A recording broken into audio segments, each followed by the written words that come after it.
আমরা এডিসি ইলেকশনের সাথে পিসি ইলেকশন করা যাবে কিনা তার জন্য আমাদের স্টেট গভর্নমেন্টকে একটা নোটিশ দিয়েছে। পিসি ইলেকশন নিয়ে কালকে আমি আজকে নিউজ পেপারে আমি দেখছিলাম, অদ্ভুত। এখানেও একটা মিথ্যাচার, ঘুম থেকে উঠে কিভাবে বিভ্রান্ত করা যায়।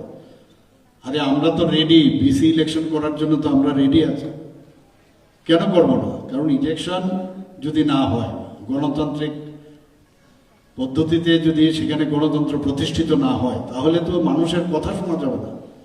এখন তো আর রাজতন্ত্র নেই, গণতন্ত্রের মাধ্যমেই রাজকর্ম চালাতে হবে। তো আমাদের তরফ থেকে আমাদের সরকার 2018-তে এসছে, কিন্তু 2016-র দিকে কিন্তু ইলেকশন হচ্ছে না। আমরা চেষ্টা করছি বারবার, কিন্তু এখন বর্তমানে যারা এই ডিসিতে আছে ওনারাই নানাভাবে একবার এক এক কথা বলেন।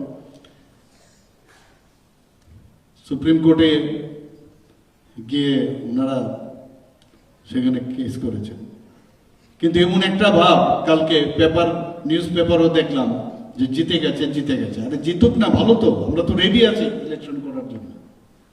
কিন্তু আসল ঘটনা তো এরকম না।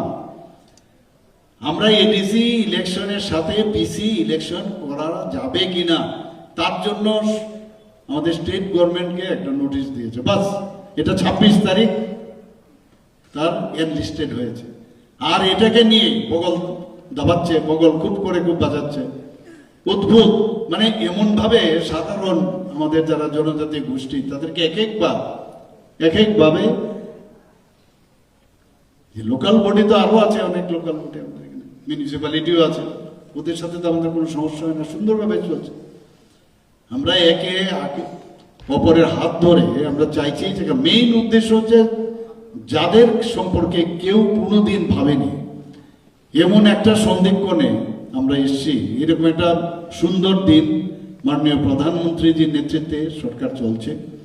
এমনিতে হচ্ছে না তো, একের পর এক রাজ্য যেগুলো আমরা 27 বছর কোনোদিন জিতিনি সেগুলো আমরা জিতছি। 25 বছর ধরে, আমরা 20 বছর ধরে জিতিনি সেগুলো আমরা জিতছি।